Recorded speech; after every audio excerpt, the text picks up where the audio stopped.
আমার sir PLID সমস্যা ছিল, সমস্যার কারণে কোমর থেকে জিম করে দুনো ঠ্যাঙ্গে ব্যথা করতো। প্রায় 10 মিনিটের মতন দাঁড়ায় থাকতে পারতাম না। 10 মিনিট দুনো পায়ে ব্যথা করতো? জি, দুনো পায়ে ব্যথা করতো। 10 মিনিট দাঁড়ায় থাকলে জিম করে দুনো ঠ্যাঙ্গে অবশ্যই যেত। দুনো পা অবশ্যই যেত? অবশ্যই যেত। এটা এই সমস্যাটা কত বছর ছিল?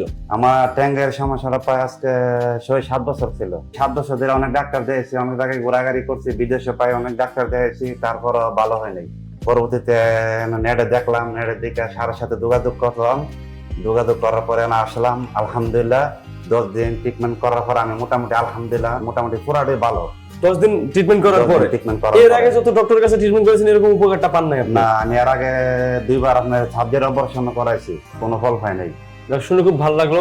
স্যার, এখানে যে চিকিৎসা খরচটা নেওয়া হয়েছিল আপনার কাছে, এটা কেমন, কতটা বেশি? মানে খরচটা বলতে গেলে আপনার স্যারের খরচটা জায়গায় বেশি না, অন্য জায়গাতে আমি ঘুরছি, মোটামুটি আলহামদুলিল্লাহ ভালো, তো বেশি নেই নাই।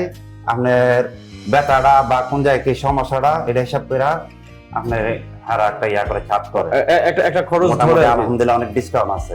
অনেক ডিসকাউন্ট আছে এবং খুব অল্প খরচের মধ্যে মানুষ এখানে চিকিৎসা নিতে পারবে। স্যার, আসসালামু আলাইকুম। ওয়ালাইকুম আসসালাম। কথা ছিল স্যার চিকিৎসা নেওয়ার 24 ঘন্টা পরে আপনার সাথে আবার দেখা করবো, আপনার উন্নতি কতটুকু সেটা জানবো, কিন্তু সেটা হয়তো সম্ভব হয়ে পড়েনি। আজকে কততম দিন? আজকে আমার শেষ দিন, 10 দিন।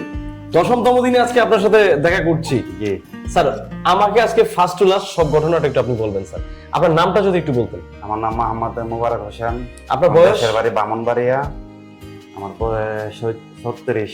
36। পেশায় কি করেন আপনি? পেশা আমি একজন প্রবাসী, লিবিয়া প্রবাসী। আমি লিফটের মেকানিক্যাল ইঞ্জিনিয়ার। ও আচ্ছা আচ্ছা। স্যার, আপনার মূলত কি সমস্যা নিয়ে আমাদের এখানে আসছেন? আমার স্যার পিএলআইডি সমস্যা ছিল, সমস্যার কারণে কোমর থেকে জিম করে দুনো ঠ্যাঙ্গে ব্যথা করতো। প্রায় 10 মিনিটের মতন দাঁড়ায় থাকতে পারতাম না। দুনো পায়ে ব্যথা করতো? জি, দুনো পায়ে ব্যথা করতো। 10 মিনিট দাঁড়ায় থাকলে জিম করে দুনো ঠ্যাঙ্গে অবশ্যই যেত। দুনো পা অবশ্যই যেত? অবশ্যই যেত। এটা এই সমস্যাটা কত বছর ছিল? আমার ট্যাঙ্গের সমস্যাটা প্রায় আজকে 6-7 বছর ছিল। 6-7 বছর ধরে? জি। এই 7 বছরের সমস্যা নিয়ে স্বাভাবিক জীবনে আর কি কি প্রবলেমে পড়ছিলেন? এই যে 7 বছর ধরে অনেক ডাক্তার দিয়েছি, অনেক জায়গায় ঘোরাঘুরি করছি, বিদেশে পাই অনেক ডাক্তার দিয়েছি, তারপরও ভালো হয়নি। কোনো উপকার পান নাই? কোনো উপকার পাইনি। পরবর্তীতে নেটে দেখলাম, নেটের দিকে স্যারের সাথে যোগাযোগ করলাম। যোগাযোগ করার পরে আমি আসলাম, আলহামদুলিল্লাহ 10 দিন ট্রিটমেন্ট করার পর আমি মোটামুটি আলহামদুলিল্লাহ পুরাটাই ভালো। 10 দিন ট্রিটমেন্ট করার পরে?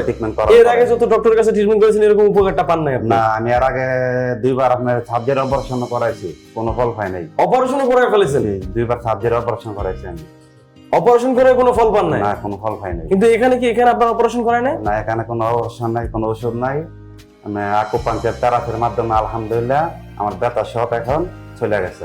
বাহ, খুব সুন্দর, খুব ভালো লাগলো। অনেক ভালো আছে। যাক, শুনে খুব ভালো লাগলো। স্যার কি কোনো ভিজিট দেন নাই প্রথম দিন?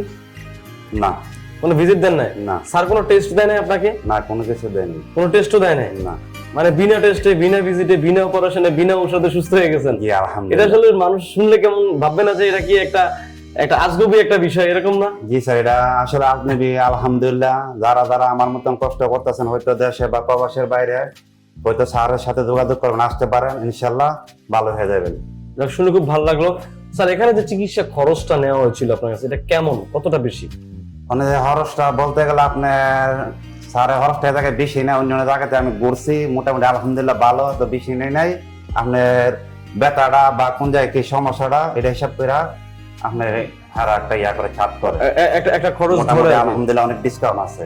অনেক ডিসকাউন্ট আছে এবং খুব অল্প খরচের মধ্যে মানুষ এখানে চিকিৎসা নিতে পারবে, সাধারণ মানুষ। ইনশাআল্লাহ। যাক, শুনে খুব ভালো লাগলো। এখানকার যে স্টাফরা আছে তারা কেমন ব্যবহার করে? আলহামদুলিল্লাহ সবাই মোটামুটি ভালো, সবার জন্য দোয়া রইল, ইনশাআল্লাহ আগামী দিন যেন ভবিষ্যতে আরো আগে যেতে পারে, সবার জন্য শুভকামনা রইল। যাক, শুনে খুব ভালো লাগলো। স্যার কি আবার প্রবাসে ফিরে যাবেন আবার? ইনশাআল্লাহ আমি 11 তারিখে আবার চলে যাবো। 11 তারিখে চলে যাবেন? যাক, আলহামদুলিল্লাহ, শুনে খুব ভালো লাগলো। আপনি এখন সুস্থ হয়ে যাচ্ছেন এবং অবশ্যই নিয়ম কানুন মেনে চলবেন এবং অবশ্যই পৃথিবীর যে প্রান্তেই থাকেন না কেন আপনি স্যারের সাথে যোগাযোগ রাখবেন এবং অবশ্যই আমাদের এখানকার যারা আপনাকে চিকিৎসা দিয়েছে, আমাদের স্যার সহ অন্যান্য যারা আছে, আমাদের যে দক্ষ মেডিকেল টিম, তারা আপনাকে যে ধরনের নিয়ম বলে দিয়েছে এই সমস্যার জন্য, এই নিয়মগুলো একটু ইয়ে করবেন, মেনে চলবেন আর ফলো আপে থাকবেন। ইনশাআল্লাহ। বিদেশে থাকলে কি হয়েছে, সবসময় স্যারের সাথে যোগাযোগ করতে তার ভিজিট লাগবে না আপনার। না ভাই। স্যার যেহেতু ভিনা ভিজিটে রুগী দেখেন, জি।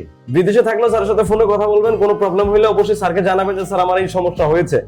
দর্শক, আমাদের এই যে লিবিয়া প্রবাসী ভাইকে দেখছেন, উনি অনেকদিন আগে ওনার সমস্যার কথাগুলো আপনারা শুনলেন। উনি এসেছেন এবং অনেক জায়গায় চিকিৎসা নিয়েছেন, উনি সার্জারিও করিয়েছেন, কিন্তু কোনো উপকার পান নাই। আলহামদুলিল্লাহ আমাদের এখানে 10 দিন চিকিৎসা নিয়ে বিনা অপারেশনে, বিনা ভিজিটে, বিনা ঔষধে এবং কম খরচের মধ্যে সুস্থ হয়ে উনি ফিরে যাচ্ছেন। তো ওনার জন্য সবাই দোয়া করবেন, উনি যেন প্রবাসে গিয়ে, আমাদের এই প্রবাসী যোদ্ধা, আমাদের রেমিটেন্স যোদ্ধা প্রবাসে গিয়ে যেন আমাদের জন্য রেমিটেন্স পাঠাতে পারে এবং ওনার পরিবার সহ ভালো থাকেন। ধন্যবাদ স্যার, ভালো থাকবেন। আল্লাহ হাফেজ। আসসালামু আলাইকুম। আসসালামু আলাইকুম।